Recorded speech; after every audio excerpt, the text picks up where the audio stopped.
They say money screams, but wealth whispers. For 3 years, Sarah O'Connell whispered so quietly that her husband, Derek, thought she was mute. He thought he was the king of his castle, the breadwinner, the man who had saved a poor, pregnant orphan from a life of mediocrity.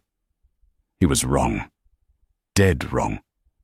On a freezing Christmas Eve, surrounded by his sycophantic friends and his gleaming mistress, Derek made the fatal mistake of handing Sarah an eviction notice instead of a gift. He thought he was throwing out the trash. He didn't realize he was evicting the owner of the bank that held his mortgage. Watch what happens when the whisper turns into a roar. The snow was falling thick and fast over Greenwich, Connecticut, dusting the manicured hedges of the O'Connell estate in a layer of pristine white. From the outside, the sprawling Georgian manor looked like a Thomas Kincaid painting brought to life. The windows glowed with the warmth of crystal chandeliers, and a line of luxury cars, Mercedes G-wagons, Bentleys, and a particularly ostentatious red Ferrari lined the heated driveway. Inside, the air smelled of pine needles, expensive cologne, and the distinct, metallic scent of ambition. Derek O'Connell stood by the fireplace, one hand resting casually on the mantel, the other swirling a glass of Macallan 25. He was handsome in a predatory way, with a jawline that could cut glass and eyes that constantly scanned the room for someone more important to talk to. He was 34, a rising star at Sterling and Finch, a boutique investment firm, and tonight was his victory lap. "Derek, you've outdone yourself," said Bradley Cooper, not the actor but the senior VP of mergers, clapping a heavy hand on Derek's shoulder. "This house is magnificent. The market has been brutal this quarter, yet here you are, living like a Kennedy." Derek laughed, a practiced, hollow sound. "You know how it is, Brad. You eat what you kill. And I've been hungry." "And your wife?" Brad looked around, his eyes narrowing slightly. "Where is the lovely Sarah? I haven't seen her since the summer barbecue." Derek's smile didn't falter, but his eyes hardened. "Oh, you know Sarah. She's slowing down. The pregnancy has been hard on her. She's probably in the kitchen, making sure the catering staff doesn't ruin the canapes. She's become quite domestic." A ripple of polite, condescending laughter went through the small circle of men. In reality, Sarah was not supervising the catering staff. She was the catering staff.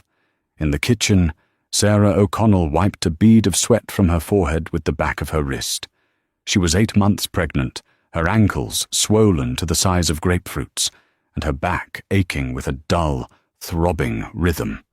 She wore a simple, slightly faded maternity dress that she had bought at a thrift store 3 months ago. Derek had cut off her credit cards in October, claiming that they needed to tighten the belt to pay for the holiday party. "Mrs. O'Connell, please sit down," whispered Maria, the head housekeeper. Maria was the only person in the house who looked at Sarah with anything other than disdain. "I can finish the plating. Mr. Derek won't know." "It's okay, Maria," Sarah said, her voice soft but steady. "He wants me to bring out the tray. He said it's important I look useful tonight." Sarah picked up the heavy silver platter loaded with truffle-infused deviled eggs. She took a deep breath, steeling herself. She wasn't an orphan, and she certainly wasn't poor, but she had played the role Derek assigned her for 3 years. When they met, she had just wanted to be loved for herself, not her lineage. So she had introduced herself as Sarah Smith, a freelance librarian. Derek had swept her off her feet, or so she thought. Now, looking back, she saw the cracks in the foundation. He liked her because she was quiet. He liked her because she was fixable. He liked her because she made him feel superior. She pushed through the swinging doors and entered the grand salon. The noise level dropped perceptibly. Sarah felt the eyes land on her. She knew what they saw, a tired, pregnant woman in a cheap dress, shuffling through a room full of women wearing Vera Wang and Chanel. "Ah, there she is," Derek announced, his voice booming with false cheer. "Everyone, my wife Sarah. Honey, bring those over here. Mr. Henderson was just saying he was famished." Sarah walked toward them. She could feel the baby kick, a sharp jab against her ribs. As she reached the group, she saw her. Jessica. Jessica was 22, an intern at Derek's firm, and she was currently draped over the arm of the velvet sofa like a Persian cat. She wore a slinky red dress that cost more than Sarah's entire allowance for the year. Her blonde hair was a cascade of perfect waves, and her lips were painted a dangerous shade of crimson. "Oh, Sarah," Jessica cooed, not bothering to stand up. "You look so comfortable. I wish I could get away with wearing a sack like that. But Derek insists I dress up for company." The room went silent. The insult was so sharp, so blatant, that even the drunken VPs shifted uncomfortably. Derek didn't defend his wife. He chuckled. "Jessica has a sharp tongue, Sarah. Don't take it personally. She's just teasing. Now, put the tray down and get me a refill. The ice is melting." Sarah set the tray down on the coffee table. Her hands were trembling, not from fear, but from a cold, rising rage that she had been suppressing for months. She looked at Derek. "I'm tired, Derek," she said. "I'm going upstairs to rest. My back—" "Rest?" Derek snapped, his mask of conviviality slipping. "We have 50 guests, Sarah. This is the most important night of my career. I need a hostess, not an invalid. Go to the bar and get the fresh ice. Now." Sarah looked at him, really looked at him. She saw the sweat on his upper lip, the desperation in his eyes, the way he looked at Jessica for approval. "No," Sarah said. It was barely a whisper, but in the silence of the room, it sounded like a gunshot. "Excuse me?" Derek stepped closer, towering over her. "I said no. I am your wife, not your waitress. I am carrying your child. If you want ice, get it yourself." Derek's face turned a violent shade of plum. He grabbed her arm, his fingers digging into her soft flesh. "Don't you dare embarrass me in front of these people. You ungrateful little—" "Let go of me," Sarah said, her voice dropping an octave, taking on a tone Derek had never heard before. It was the tone of someone who was used to giving orders, not taking them. Derek released her, shoving her slightly backward. She stumbled but caught herself on the edge of the sofa. "You know what?" Derek sneered, looking around the room, performing for his audience. "I'm done. I'm done with the whining, the laziness, the dragging me down. I tried to save you, Sarah. I tried to give you a life you could never dream of. But you're just dead weight." He reached into the inside pocket of his tuxedo jacket and pulled out a thick, folded envelope. He slapped it onto the silver tray, right next to the deviled eggs. "Merry Christmas, Sarah," Derek said, a cruel smirk twisting his lips. "Open it." Sarah stared at the envelope. She didn't need to open it. She knew exactly what it was. The room was so quiet you could hear the wind howling outside, rattling the double-paned windows. Sarah reached out and picked up the envelope. Her name was printed on the front in stiff, legal courier font. Sarah O'Connell. She tore the seal. Divorce papers. "I filed them this morning," Derek announced, pouring himself another drink, his confidence surging as Jessica stood up and sidled next to him, looping her arm through his. "Irreconcilable differences. And since you signed that prenup, thank God I listened to my lawyer, you walk away with exactly what you came in with." "Nothing." Jessica giggled, resting her head on Derek's shoulder.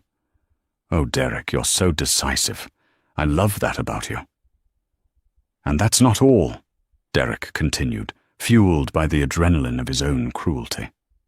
I want you out. Now. Jessica is moving in tonight. We're going to have a real Christmas morning. A murmur of shock went through the crowd. Even the hardened Wall Street wolves looked uneasy. Throwing a pregnant woman out into a blizzard on Christmas Eve was a level of villainy that made them uncomfortable. Derek, old boy, Mr. Henderson, the CEO, cleared his throat. Ideally, these things are handled with a bit more discretion.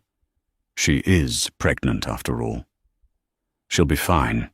Derek waved a dismissive hand.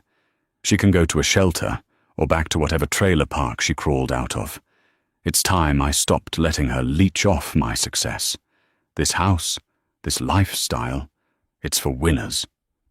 Sarah stood perfectly still. The initial shock had evaporated, replaced by a clarity so sharp it felt like ice water in her veins. She looked at the divorce papers. Then she looked at the prenup clause referenced on page 3.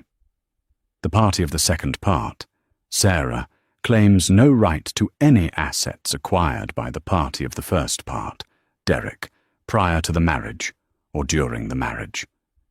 She almost laughed. Derek had been so obsessed with protecting his meager assets, his 401k, his leased BMW, his devastatingly average bonus checks, that he had never once asked to see her financials. He had assumed that because she wore thrift store clothes and didn't brag, she had nothing.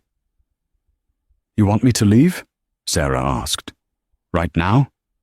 Right now, Derek said, pointing to the grand oak double doors. Take your coat. Leave the jewelry. I bought that.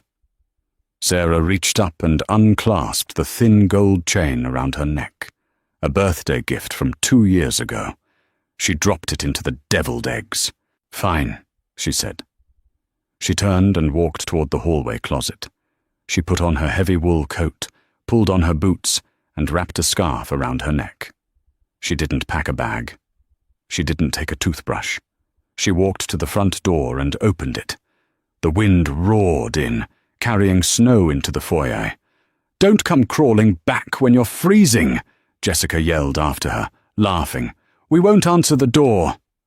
Sarah stepped out onto the porch and closed the heavy door behind her, shutting out the warmth, the light, and the noise of the party. She stood alone in the dark, the snow swirling around her. The temperature was 10 degrees below zero. The driveway was long and icy. She walked down the steps, careful not to slip. She walked past Derek's prized Ferrari. She reached the end of the driveway, where the stone pillars marked the entrance to the estate. She stopped. She reached into her coat pocket and pulled out a burner phone she had kept hidden for 3 years. It was an old Nokia, the kind that held a charge for weeks. She dialed a number from memory. It rang once. Sinclair Residence, Arthur speaking. A deep, gravelly voice answered. Arthur, Sarah said. Her voice didn't waver. It's Sarah. There was a pause on the other end, a pause filled with 3 years of worry and silence. Miss Sarah?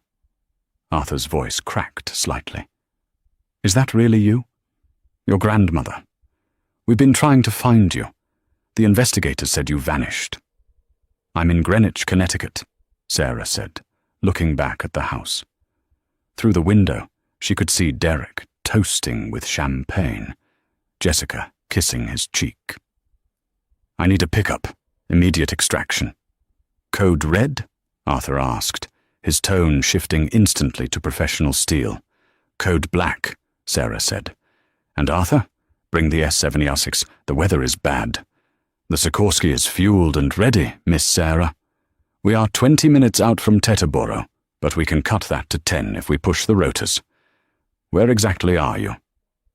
I'm at 4042 Highland Avenue. But, Arthur...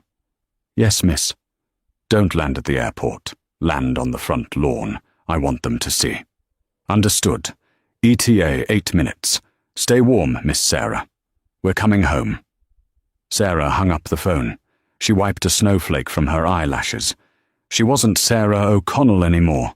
She was Sarah Sinclair, sole heiress to the Sinclair mining and shipping fortune, a dynasty that made Derek's investment firm look like a lemonade stand. She wrapped her coat tighter around her belly and waited. Inside the house, the party was getting rowdy. Derek felt like a god. He had shed the dead weight. He had the trophy girl. He had the respect of his peers. "To Derek," Jessica squealed, raising her glass. "To the future." "To the future," the guests echoed. Suddenly, the crystal glasses on the table began to vibrate.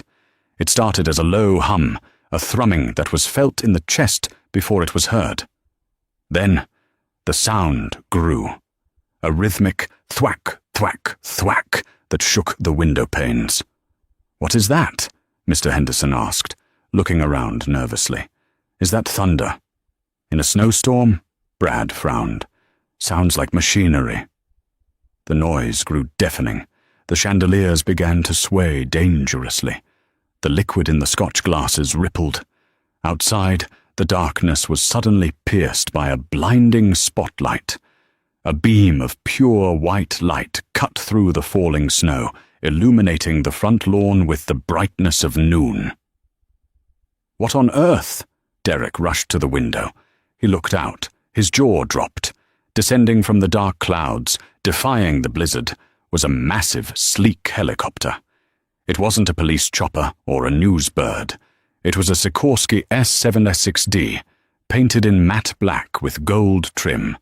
The logo on the side was a stylized S, entwined with a globe, the crest of the Sinclair Corporation. The downdraft from the rotors whipped the snow into a frenzy, creating a whiteout vortex. The carefully manicured hedges were flattened. The festive wreath on the front door was ripped off and sent tumbling into the night. "Who the hell is landing a helicopter on my lawn?" Derek screamed, his face pressing against the glass. The helicopter touched down with practiced precision, its landing gear crushing Derek's prize-winning rose bushes. The side door slid open. 2 men jumped out. They weren't police. They were dressed in tactical black suits with earpieces, moving with the fluidity of Secret Service agents. One of them held a large black umbrella. They ran toward the end of the driveway. Derek squinted. Who are they running to? And then he saw her. Sarah was standing by the stone pillar. The men reached her. One instantly shielded her with the umbrella, while the other took off his own heavy coat and wrapped it around her shoulders. They treated her not like a stray dog, but like a head of state. That's Sarah," Jessica whispered, her voice trembling. Derek watched in disbelief as his poor orphan wife was escorted toward the multi-million-dollar aircraft. She paused at the steps of the helicopter. She turned around and looked directly at the house. Even from 50 yards away, through the snow and the glass, Derek felt the weight of her stare. She didn't wave, she didn't cry, she just looked. Then she climbed inside. The door slid shut. The engines roared, the pitch increasing to a scream. The helicopter lifted off, banking sharply toward the Manhattan skyline, leaving Derek O'Connell staring at his ruined lawn and a very empty driveway. "Derek," Mr. Henderson said, his voice quiet and very, very serious. "Do you know whose logo was on that chopper?" Derek shook his head, unable to speak. "That was the Sinclair family crest," Henderson said, looking at Derek with a mixture of pity and terror. "They own half the steel in Pennsylvania and the bank that underwrites this firm." "Derek, who exactly did you just divorce?" The interior of the Sikorsky S-76D was a sanctuary of cream leather and burl wood, a stark contrast to the freezing, hostile world Sarah had just left. As the helicopter banked sharply over the Long Island Sound, the cabin was quiet save for the muffled, rhythmic thrum of the rotors. Arthur, the man who had been the Sinclair family's head of security and most trusted confidant for 40 years, sat opposite Sarah. He had already pulled a cashmere blanket from a hidden compartment and draped it over her knees. He then opened a small medical kit, his movements precise and practiced. "Heart rate is elevated, Miss Sarah," Arthur said, glancing at the monitor he had clipped to her finger. "But stable. Dr. Evans is waiting at the tower. We have the obstetrics team on standby." Sarah stared out the window at the dark water below. The adrenaline that had fueled her exit was fading, replaced by a deep, bone-weary exhaustion.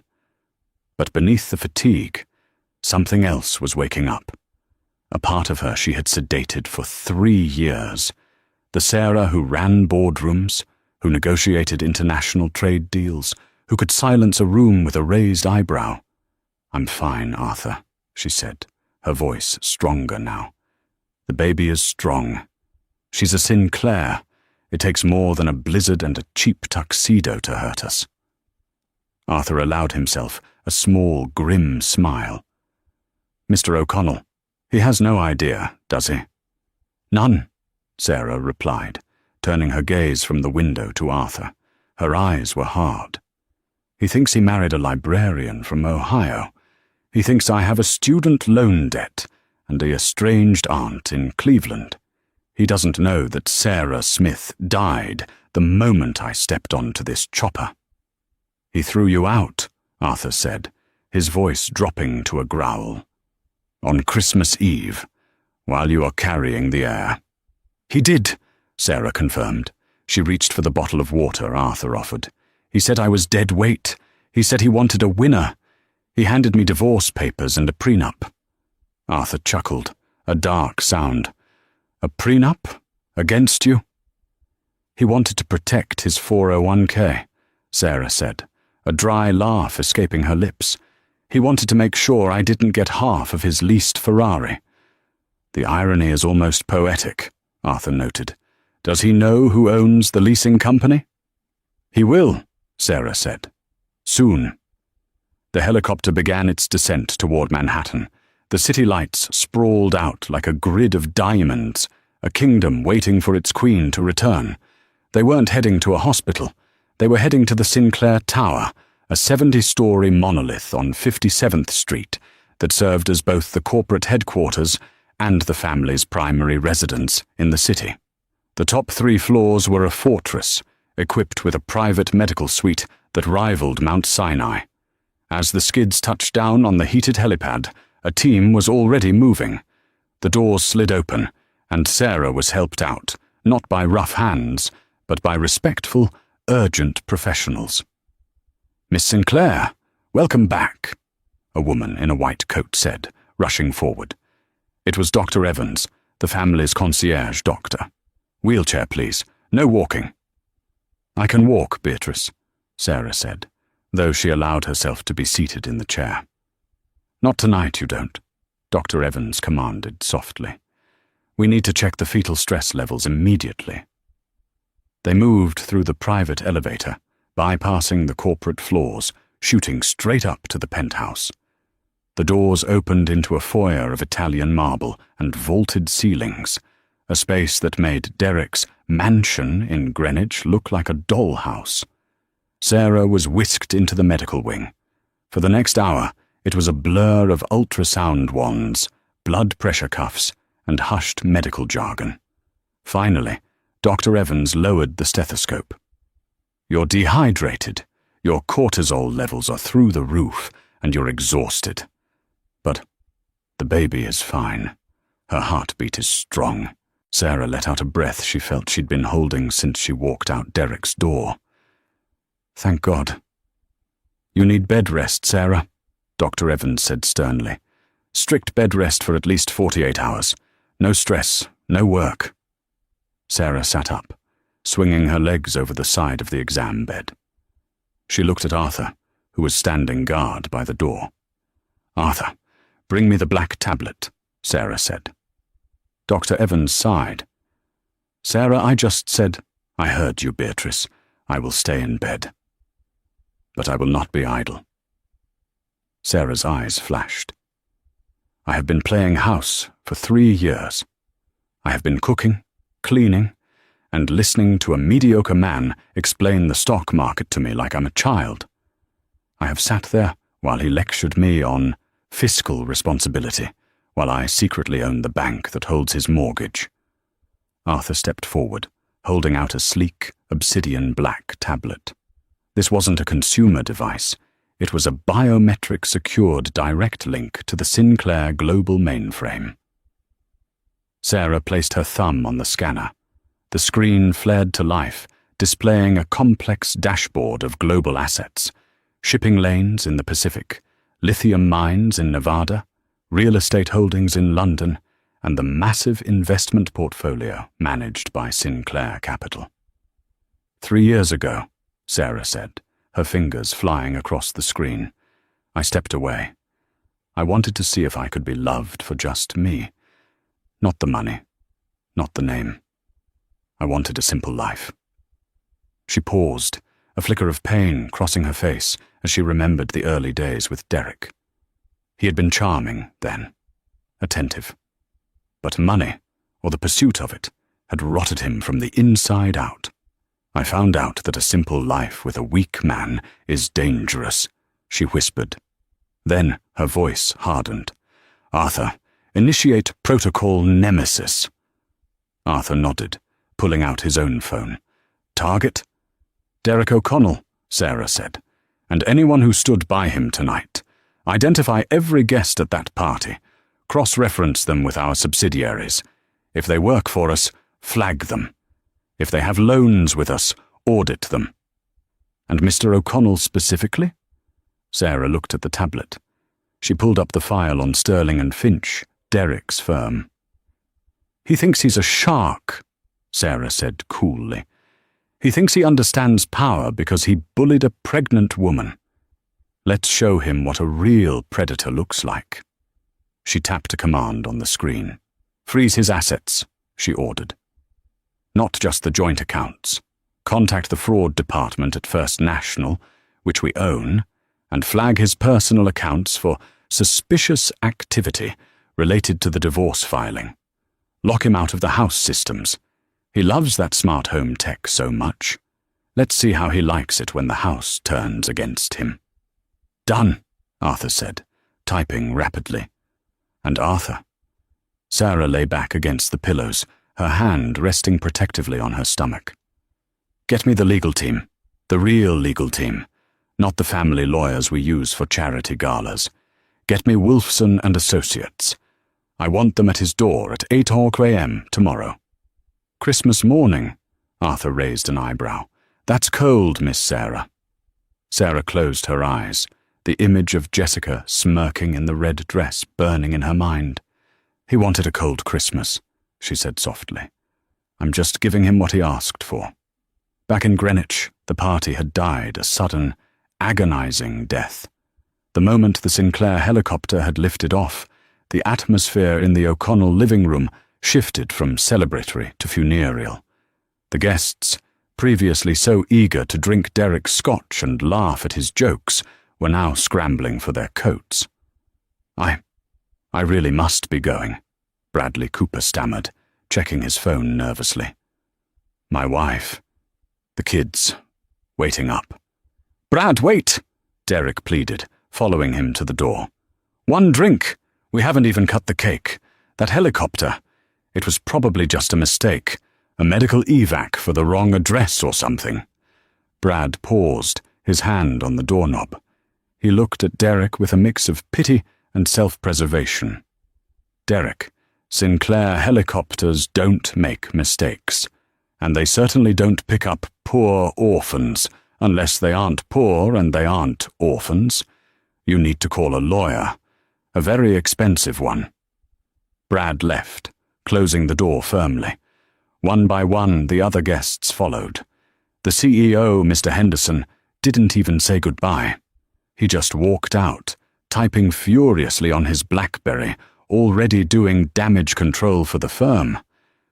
Within 20 minutes, Derek O'Connell was alone in his silent, decorations-strewn mansion.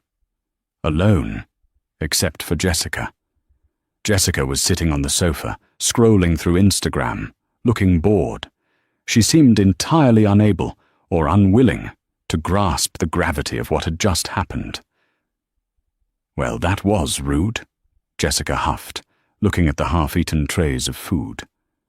"Your friends are buzzkills, Derek. And who was that guy in the chopper?" "Sarah's secret sugar daddy." Derek paced the room, running his hands through his hair. "Shut up, Jessica. Just shut up for a second. I need to think. Don't talk to me like that," she snapped. "I'm the one who stayed. Remember, you chose me." I know, Derek muttered. He walked to the window and looked out at the crushed rose bushes. The snow was covering the landing marks, but the imprint of the event was burned into his retinas. Sinclair? Why was that name so familiar? He walked over to his liquor cabinet to pour another drink, but his hand shook so badly he spilled amber liquid onto the mahogany. "It's fine," he said aloud, trying to convince himself. "Sarah is a nobody. She probably worked as a maid for the Sinclairs years ago or something. Maybe she called in a favor. That's it. It's a charity thing. The rich love charity cases." "Exactly," Jessica said, coming up behind him and wrapping her arms around his waist. "She's just a charity case, and now she's gone. It's just us. Come on, Derek. Let's go upstairs. You promised me the master bedroom." Derek took a deep breath. He looked at Jessica, young, beautiful, and completely vacuous. For the first time, her beauty didn't distract him. It irritated him. But he forced a smile. He had burned his life down for this. He had to make it work. "You're right," he said. "Let's go up." They went upstairs. Derek collapsed into the bed that Sarah had made that morning. He fell into a fitful, alcohol-fueled sleep, dreaming of helicopters chasing him through a maze of spreadsheets. He woke up shivering. It was morning. Christmas morning. The light streaming through the curtains was grey and harsh. "Derek!" Jessica's voice was a shrill whine from the bathroom. "There's no hot water, and the room is freezing." Derek sat up. He could see his breath in the air. The thermostat on the wall was dark. "Power outage," he groaned, rubbing his temples. His head pounded with a massive hangover.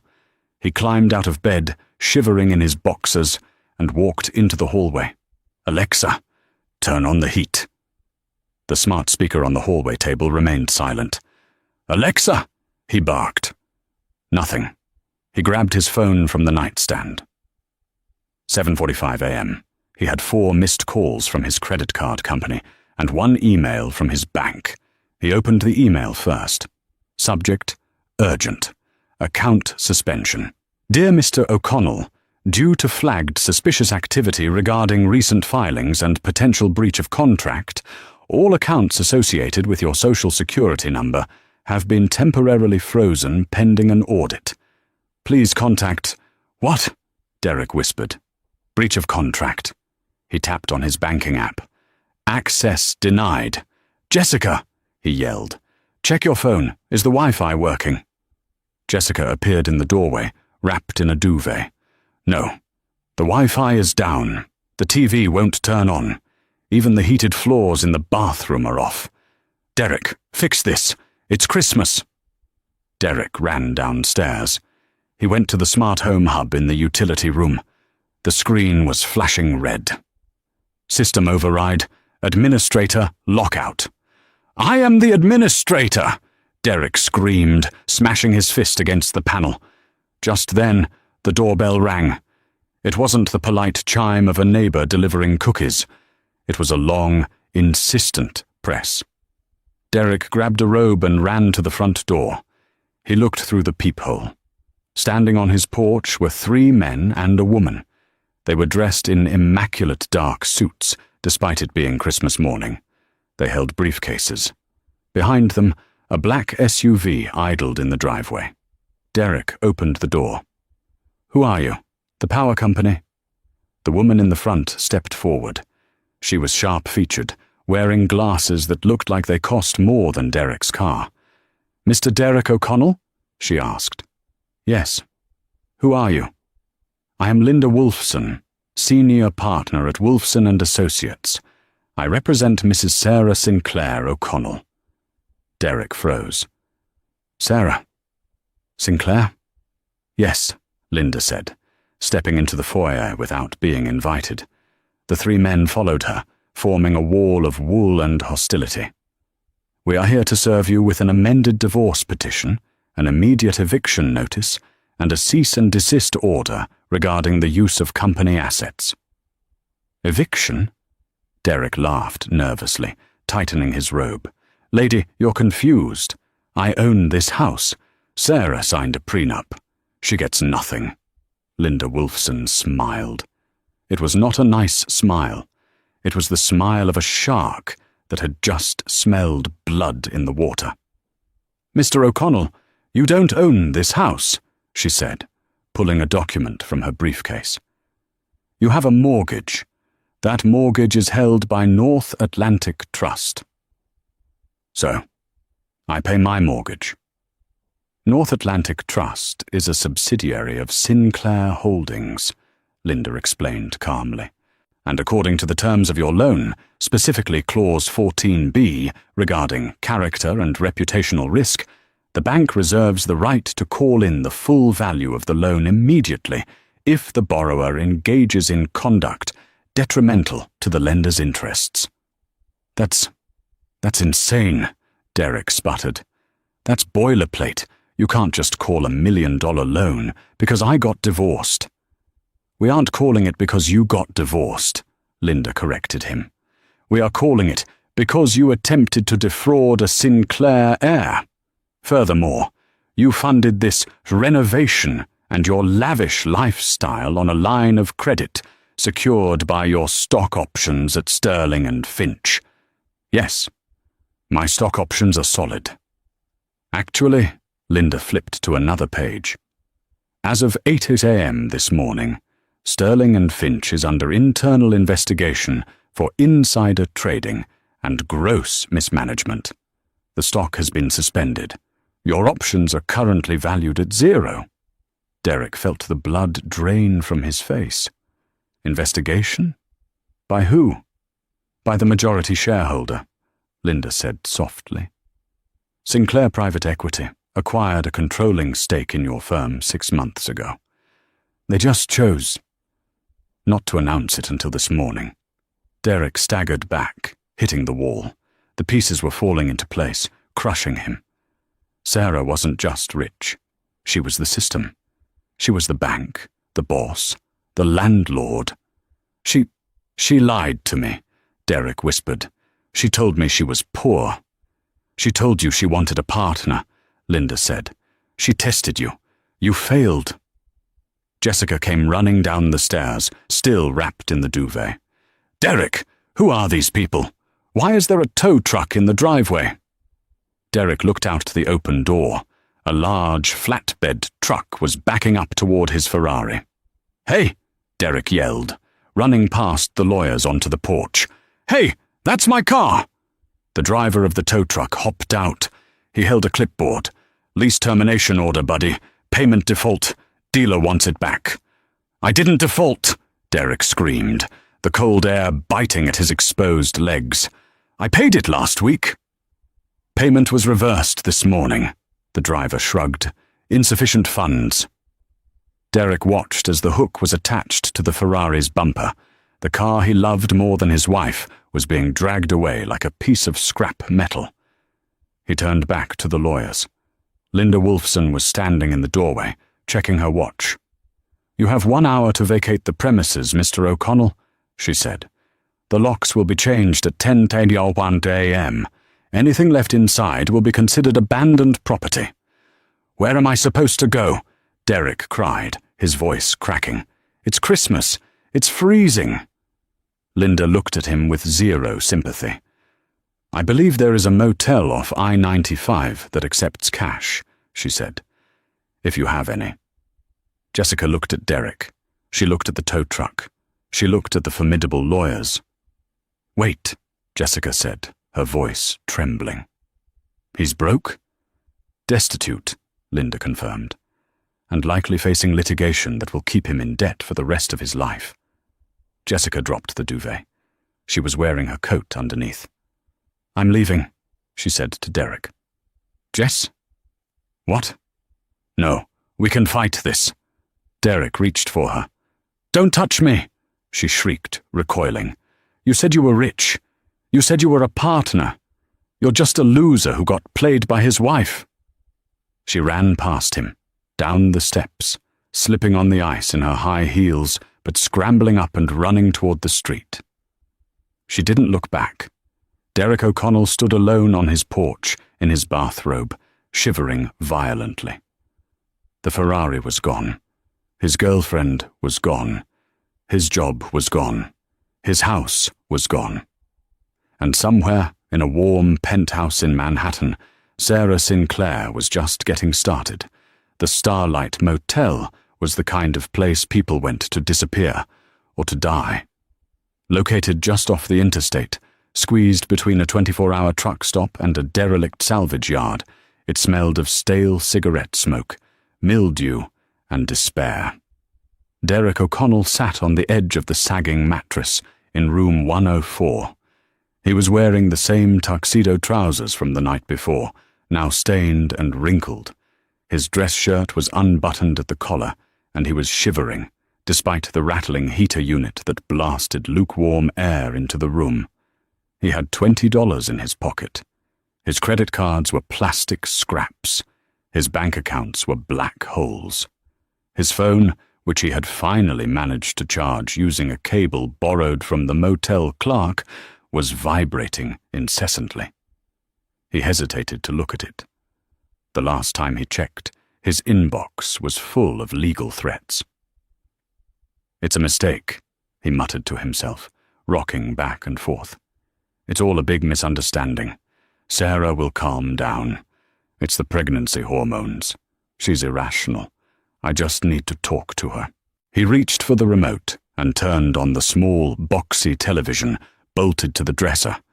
He flipped to the local news channel, hoping for a weather report. Instead, he saw his own face. It was a grainy video, clearly shot on a smartphone from a neighboring property. The angle was slightly high, likely filmed from a bedroom window of the estate next door. The headline at the bottom of the screen read, "The Grinch of Greenwich, pregnant wife, evicted in blizzard." Derek watched in horror. The video showed everything. It showed him pointing at the door. It showed Sarah stumbling out into the snow. It showed Jessica laughing in the doorway, holding a glass of wine. And then it showed the magnificent arrival of the Sinclair helicopter, the spotlight illuminating Derek's face, twisted in a rictus of drunken rage. The news anchor, a woman with a severe bob and a disapproving expression, shook her head. The video, which has already garnered over 5 million views on social media, identifies the man as Derek O'Connell, a junior partner at Sterling and Finch.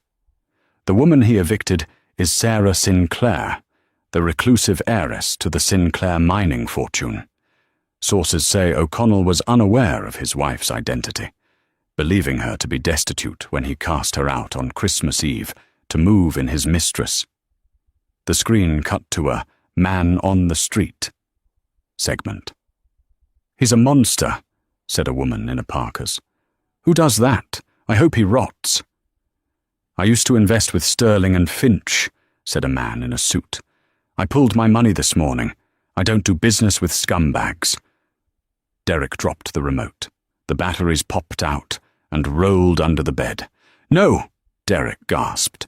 "No, no, no." He grabbed his phone. He opened Twitter. The hashtag #OrtsGreenwichGrinch was trending worldwide. There were memes. There were cartoons of him being eaten by the Sinclair eagle. Someone had doxed his email address, and he had 40,000 unread messages, most of them suggesting he take a long walk off a short pier. "I have to fix this," Derek said, standing up. "I have to spin the narrative."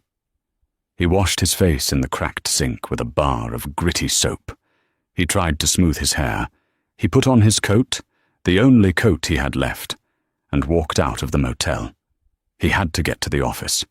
If he could just get to his desk, he could access his files, prove his worth, maybe call a press conference.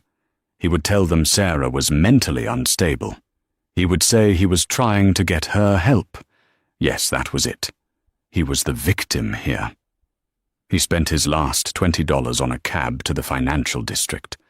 When the taxi pulled up in front of the glass and steel skyscraper that housed Sterling and Finch, Derek felt a flicker of hope. This was his domain. This was where he was a king. He walked toward the revolving doors, his head held high, ignoring the disheveled state of his clothes. "Mr. O'Connell!" A wall of noise hit him. He turned to see a pack of photographers and reporters camping out by the fountain. They spotted him instantly. Flashbulbs erupted like fireworks. "Derek! Derek! Is it true you didn't know she was a billionaire? Did you really make her carry her own luggage? How does it feel to be the most hated man in America? Where is the mistress, Derek? Did she dump you too?" Derek pushed through them, shielding his eyes. "No comment. Get out of my way." He reached the security turnstiles in the lobby. He slapped his ID badge against the reader. Beep, beep. Red light. Access denied. He tried again. Beep, beep. "Hey!" Derek shouted at the security guard behind the desk. It was Frank, a man Derek had ignored for 5 years. "Frank, the machine is broken. Let me in." Frank looked up slowly. He didn't smile. He didn't rush to help. He simply pressed a button on his console. 2 large uniformed men emerged from the side office. "Derek O'Connell," one of them said. "You are trespassing." "Trespassing?" Derek laughed hysterically. "I work here. I'm a partner." "You were terminated for cause at 9 a.m., the guard said. "Gross misconduct and bringing the firm into disrepute. And pending the insider trading investigation, you are barred from the premises." "You can't do this," Derek screamed as they grabbed his arms. "Your personal effects have been boxed and are waiting at the service entrance," Frank said, finally speaking. He picked up a newspaper and went back to reading, ignoring Derek completely. The guards dragged Derek backward. The reporters outside saw the commotion and pressed their cameras against the glass. "Let go of me! Do you know who I am?" Derek shrieked, kicking his legs. "Yeah," the guard grunted, shoving him through the revolving door and onto the cold pavement. "You're the guy who messed with the Sinclairs. Good luck, pal. You're gonna need it." Derek stumbled, falling onto his hands and knees on the sidewalk. A cardboard box was tossed next to him. It landed upside down, spilling his world's best boss mug, which shattered, a stapler, and a framed photo of him and Jessica. The paparazzi swarmed. "Look at him! Get the shot of him on the ground!" Derek scrambled up, grabbing the stapler as a weapon. "Back off, all of you!" "Mr. O'Connell!" A reporter from a tabloid shoved a microphone in his face. "We just heard that Jessica Miller has signed an exclusive interview deal with Vanity Fair. She claims you coerced her, and that she was a victim of your manipulation. Do you have a response?" Derek froze. Jessica. She hadn't just left him. She was selling him out to save her own skin. She was going to paint him as the villain to salvage her reputation. The betrayal hit him harder than the cold. He looked around the circle of flashing lights and judging eyes. He saw his reflection in a window, wild-eyed, unshaven, dirty. He wasn't a king. He wasn't a shark. He was chum. He turned and ran. He ran down the block, leaving the box of his former life scattered on the sidewalk. He ran until his lungs burned and the flashing lights faded into the distance. But he couldn't outrun the truth. The world knew who he was now, and the world hated him. 3 weeks of living on the streets had turned Derek into a hollow shell. Desperate, freezing, and starved, he staked out the lobby of the Sinclair Tower. When he finally spotted Sarah near the indoor gardens, Looking radiant and untouchable in cream cashmere, he broke past the security line. "Sarah!" he screamed, collapsing to his knees before her. "Please, I was an idiot. I love you. Don't keep me from my child." Sarah looked down at him with zero sympathy. She didn't see a husband. She saw a parasite. "You don't want a child, Derek. You want a servant. You want your ATM back." "I've paid enough," he sobbed, reaching for the hem of her dress. "I'm sleeping in subways. I have nothing." "You haven't even started paying," she said coldly, kicking his hand away. "My lawyers were granted full sole custody yesterday. You have no rights.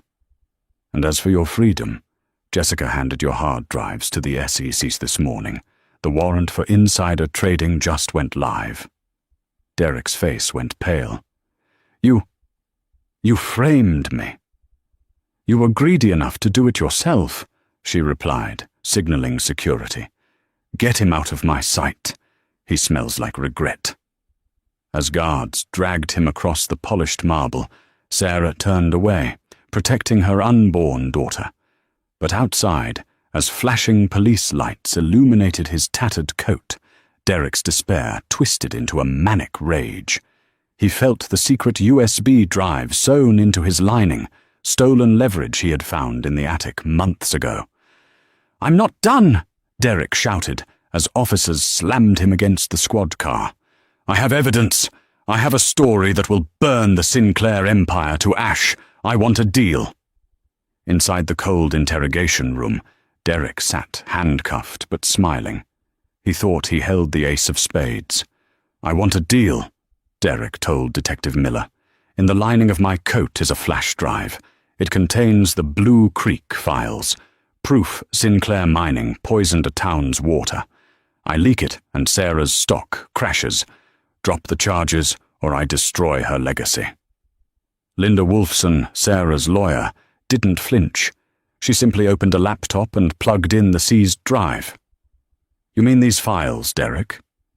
Derek leaned forward, expecting to see damning reports. Instead, a single image filled the screen. A cartoon clown holding a sign that read, "Congratulations, you're a traitor."